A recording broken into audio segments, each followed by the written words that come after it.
Imagine you finally hit your magic retirement number. You have saved for decades, you pull the trigger, and on day one, you start withdrawing exactly 4% of your portfolio, just like the personal finance textbooks have told you since the 1990s.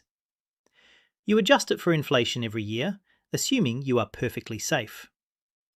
But by year 7, a combination of stubborn inflation and a flat stock market has secretly devoured a massive chunk of your purchasing power.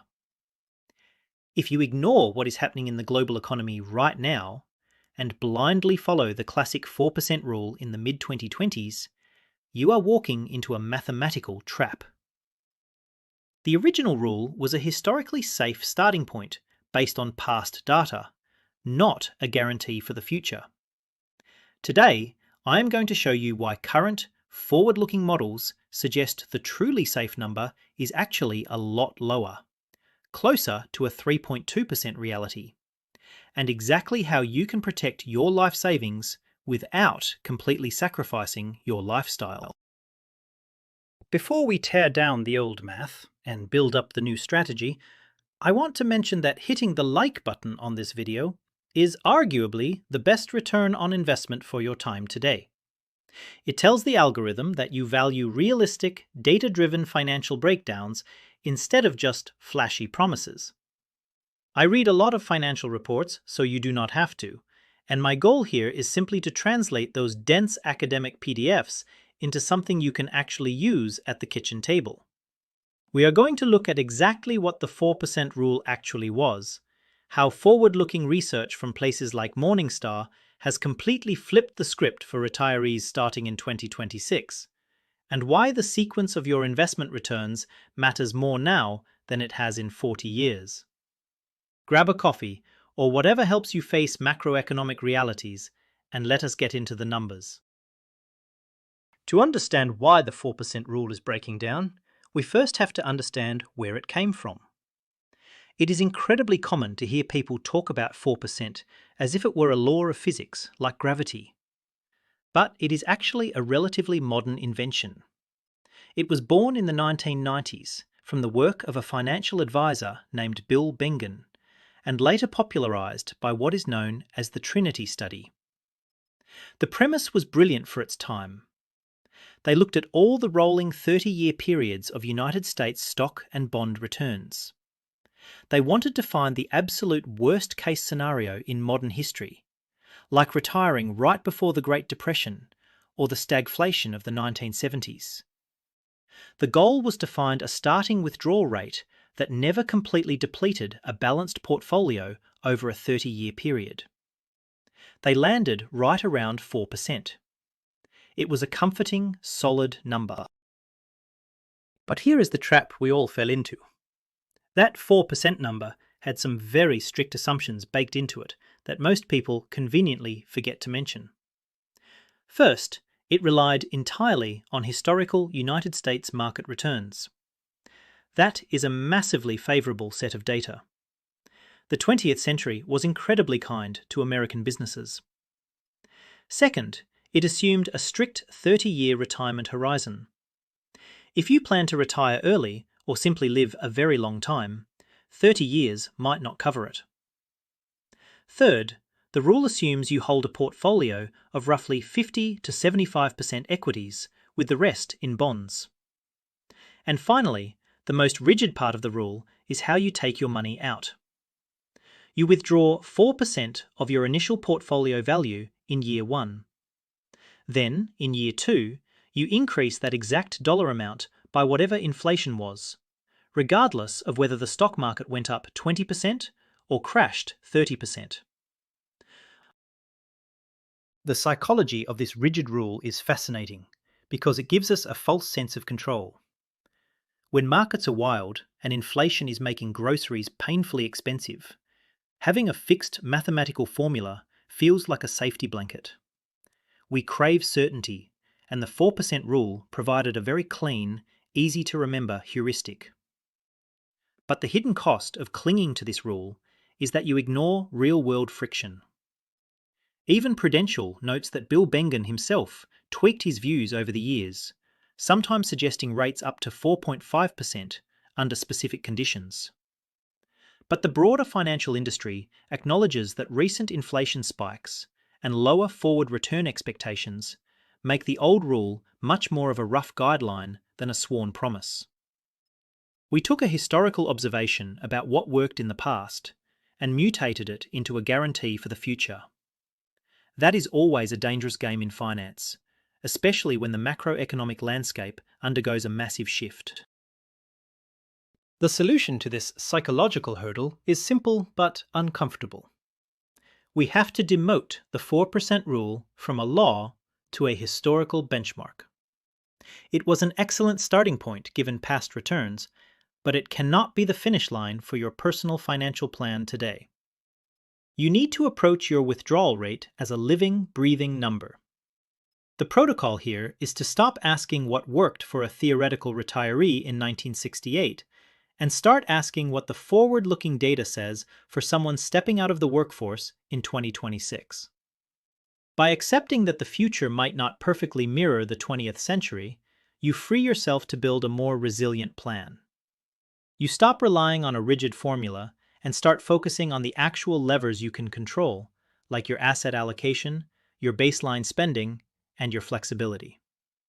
And as we transition from historical myths to present-day reality, the numbers start to look quite different. Now, if you think clinging to an outdated historical rule is risky, wait until you see what happens when we look at the actual projections for the next 10 years. Most people assume that if the stock market averages 8 or 9% over the long haul, taking out just 4% is incredibly conservative. You should have plenty of buffer, right? But that assumption completely ignores the brutal math of forward-looking models. We are going to look at the exact numbers that major financial institutions are secretly using to plan their wealthy clients' portfolios right now. And I will warn you, the safe withdrawal rate they are currently modelling for the upcoming decade is going to make that classic 4% rule look like a reckless gamble. Let us break down the new baseline, because what you do not know about current market valuations can cost you dearly. When we look out the windshield instead of the rearview mirror, the landscape changes entirely. Major research firms like Morningstar have been quietly updating their safe withdrawal estimates every single year. They no longer just run historical United States data through a simulator and call it a day. Instead, they build forward-looking models based on current stock valuations, current bond yields, and expected inflation over the next 30 years. The myth is that average returns will always save you eventually. The reality is that if you start your retirement when the stock market is priced for perfection and bond yields are just barely keeping their head above inflation, your margin of safety is razor thin. Morningstar recognized this shift and began publishing safe withdrawal rates that reflect the world we actually live in today, not the world of the 1990s. And those numbers fluctuate wildly depending on the year. The math here is sobering if you are banking on a rigid 4%. Morningstar assumes a newly retired person with a 30-year horizon, a portfolio of roughly 30 to 50% equities, and a demand for a 90% probability of never running out of money. In 2021, when valuations were sky high and yields were basically zero, their base safe withdrawal rate plummeted to just 3.3%. By 2022, as bond yields improved, it bumped up to 3.8%. In 2023, it touched 4%. But the most recent research aimed at 2026 retirees has settled right back down at 3.9%. And remember, that 3.9% relies on the exact same rigid rules as the old studies. It assumes constant inflation-adjusted spending. Every year, you take out your initial percentage plus the inflation rate, no matter what the market is doing. That rigidity is exactly why the rate has to drop. The psychological twist here is that a 90% success rate sounds incredibly safe, almost bulletproof. If I told you a surgery had a 90% success rate, you would probably feel pretty good about it. But in retirement planning, a 10% chance of failure means a 1 in 10 chance of being completely broke in your 80s. That is a terrifying prospect for most people. Furthermore, these forward-looking models show that reaching for a higher equity allocation, say pushing your portfolio to 80 or 90% stocks, does not actually increase your safe withdrawal rate if you refuse to adjust your spending during downturns. The extra volatility from the stock market actually makes your portfolio more fragile when you are forcing those rigid, inflation-adjusted withdrawals every single year.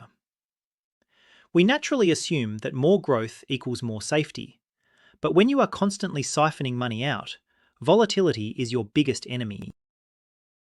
The practical protocol here is to listen to what the current research is telling us.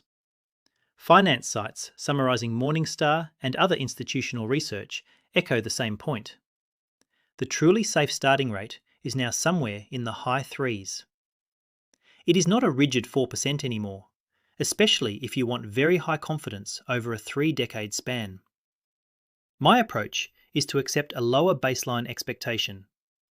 By mentally shifting your baseline down to somewhere between 3.3 and 3.9%, you build a massive buffer into your financial life. You are acknowledging that the next decade might be choppy, with persistent inflation and lower than average real returns. Directionally, framing your retirement around a more conservative number prepares you for a wider range of economic realities.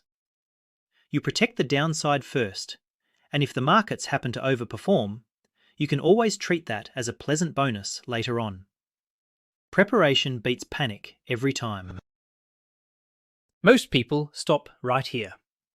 They look at a 3.9% withdrawal rate, shrug their shoulders, and think it is close enough to 4% that they do not need to change their plans. That assumption is exactly where I see retirees lose $50,000 or more in the blink of an eye. The difference between those fractions of a percent is not just a math error, it is a massive opportunity cost trap. If you gloss over the specific risk of high inflation during the first few years of your retirement, you are leaving your entire portfolio exposed to a silent wealth destroyer. I'm going to show you the one specific risk that causes more early retirement failures than anything else. It is not a stock market crash, and it is not a banking crisis. We need to fix this leak right now. The biggest threat to your money right now is something called sequence of returns risk. In a vacuum, the average return of your investments sounds like the most important number in the world. But averages lie to you when you are in the withdrawal phase of your life. Sequence of returns risk simply means that the timing of your investment gains and losses matters a lot more than the overall average. You could have two different retirees who both experience the exact same 7% average return over a 30-year period. But because the sequence of those returns was different, their final outcomes look completely alien to each other. When you are adding money to a portfolio, bad years early on are actually great because you are buying assets on sale. But the moment you flip the switch and start withdrawing money, early bad years become toxic. Let us look at the math of a high inflation, highly volatile decade. If you retire and immediately face a string of bad market returns while simultaneously suffering through high inflation, you have a perfect storm. You are forced to withdraw larger and larger dollar amounts just to buy the same amount of groceries, exactly when your portfolio is dropping in value. You are selling off more shares of your investments at rock-bottom prices. This causes permanent damage to your portfolio. Because you have cannibalized your base asset level, even if the market goes on an incredible tear a few years later, you do not have enough shares left to fully capture that recovery. Morningstar's forward-looking models explicitly account for this. They run thousands of randomized simulations, called Monte Carlo analyses, to test varying sequences of returns, including the absolute worst possible start to a retirement in a high-inflation environment. The psychological weight of sequence risk is incredibly heavy. Imagine watching your life savings drop by 20% in the first 3 years of retirement, while the price of everything around you goes up. It takes nerves of steel to keep pulling money out of a shrinking account without panicking. The reason the safe withdrawal rate dipped as low as 3.3% recently is precisely because these models account for starting a retirement when inflation expectations are high and bond yields offer very little cushion. When institutions warn that 4% is too aggressive in 2026, they are usually talking about three specific scenarios. First, people who retire early in their 40s or 50s and need their money to last up to 40 years. Second, people who hold extremely conservative, cash-heavy portfolios that get eaten by inflation. And third, people who ignore Social Security timing and try to fund everything from their investments. The solution to sequence of returns risk is to divorce yourself from the idea of a fixed real spending path if the market refuses to cooperate. Promising yourself a steady 4% plus a yearly inflation raise in a high inflation decade is mathematically dangerous. It forces you to sell assets blindly. Instead, you have to play defense early on. A lower starting rate, somewhere between 3.2 and 3.9%, acts as a shock absorber. It requires you to draw less capital when the market is punishing you, preserving your shares for the inevitable rebound. It is far better to start slightly leaner, ensuring you survive an ugly first decade, than to start rich and run out of money at age 80. By planning for a poor sequence of returns from day one, you remove the fear of the unknown. You build a fortress around your initial capital when it is most vulnerable. We are about to get into the exact logic behind why 3.2% is becoming the new realistic baseline for conservative investors. But first, a quick counterintuitive flip. Conventional wisdom says you need to hoard every penny when the market is down. I am actually going to tell you how spending strategically can save your portfolio, provided you set your baseline correctly. And if you are enjoying this level of granular, data-driven analysis, I invite you to click the Join button below the video and become one of the optimizers. Channel members get priority replies in the comments, which is where we do our best brainstorming. Plus, you get custom sketch badges that show up next to your name. It is a great way to support the deep dive research we do here. Alright, let us break down the mapping of the 3.2% reality, because this is where the math gets personal. You might be wondering where the number 3.2% actually comes from. No body authoritative has published a major headline declaring the 3.2% rule. It does not have the same marketing ring to it.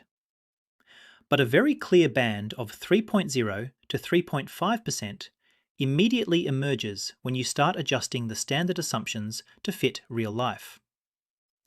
Most academic models are sanitized. They assume you do not pay any investment fees. They assume you never make an emotional trading mistake.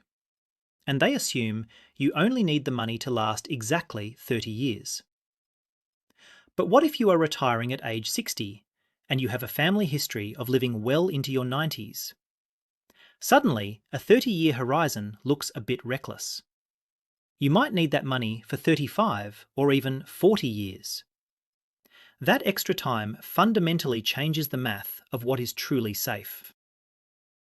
When you run the numbers for these expanded parameters, the safe withdrawal rate plummets. Remember that Morningstar's 3.9% figure is for a 30-year horizon, a balanced equity portfolio, and a 90% success probability. But what if you want more safety?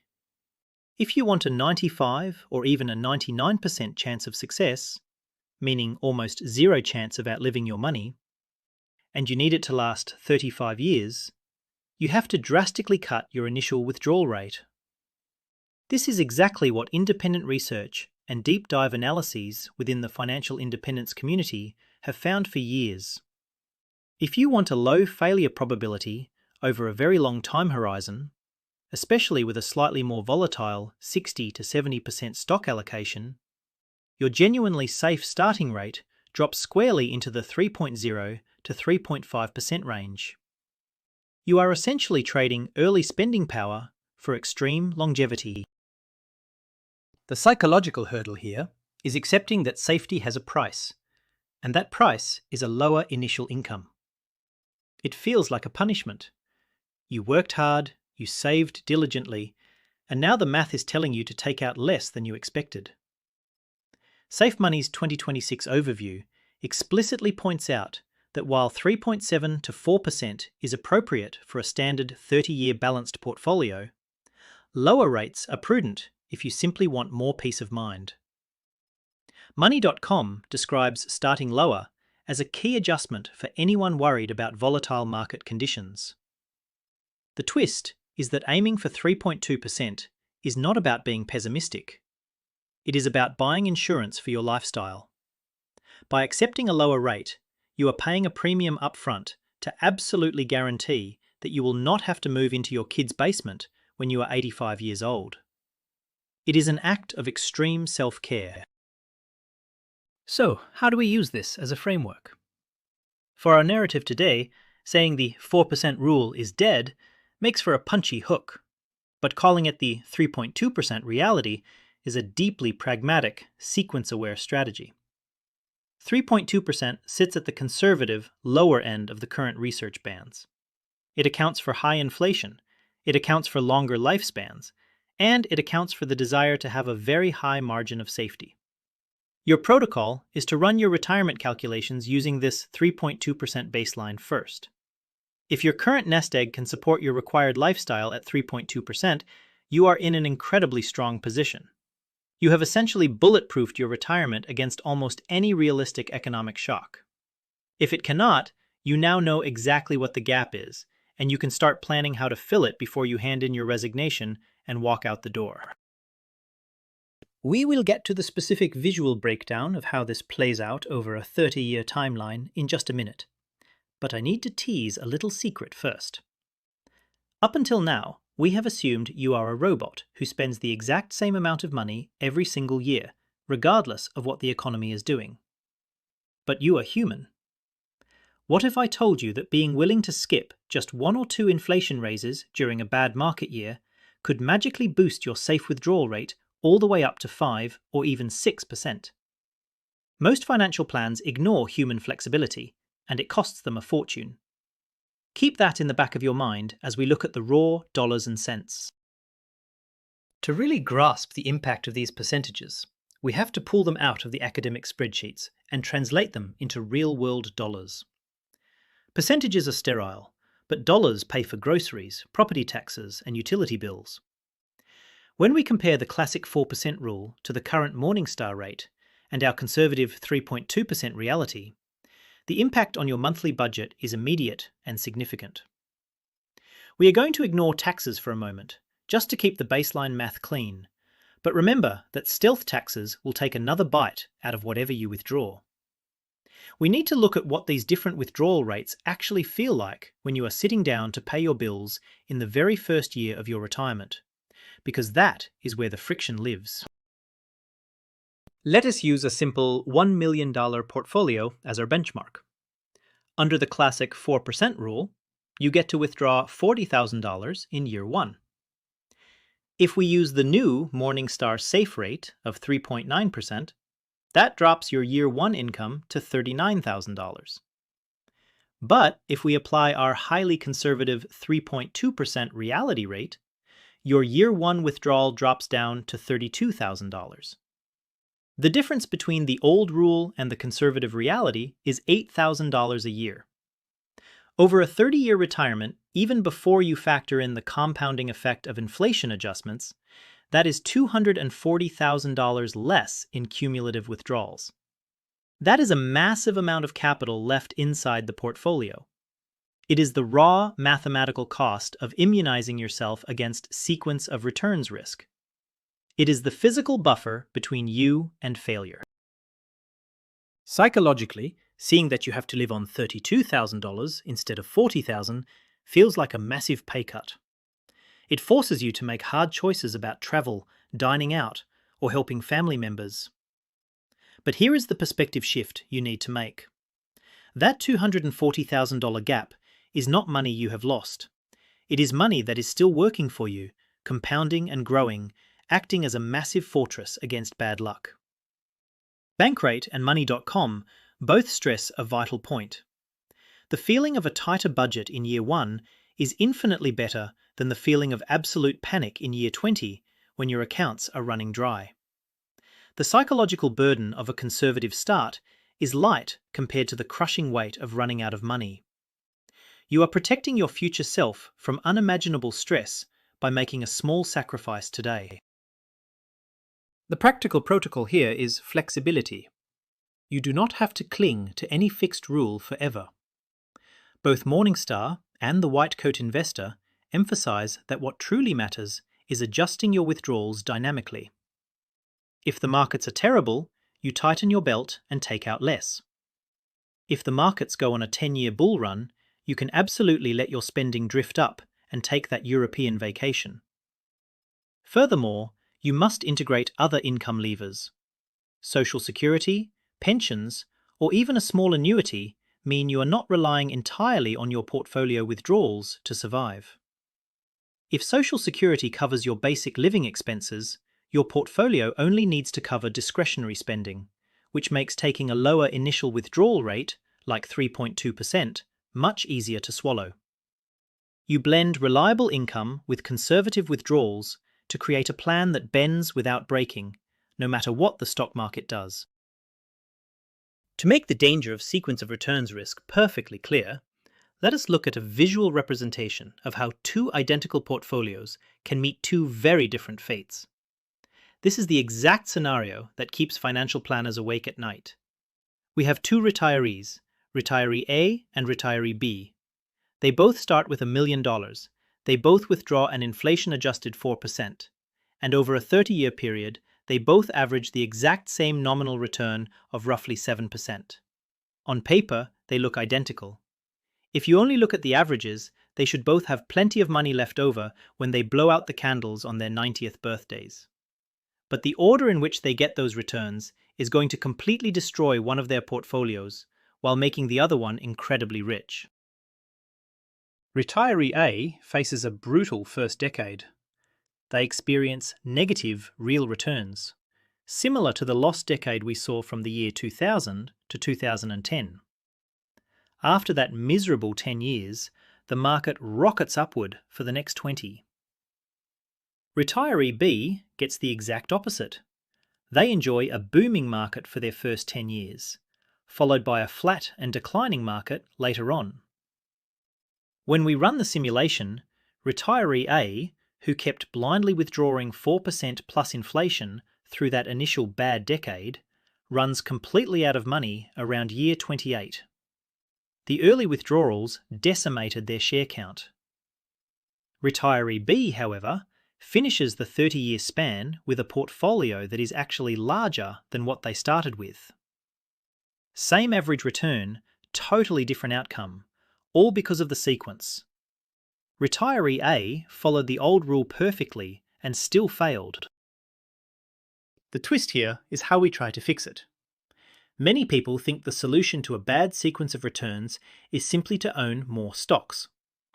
They assume that pushing their portfolio to 80 or 90% equities will generate enough growth to outrun inflation and bad timing.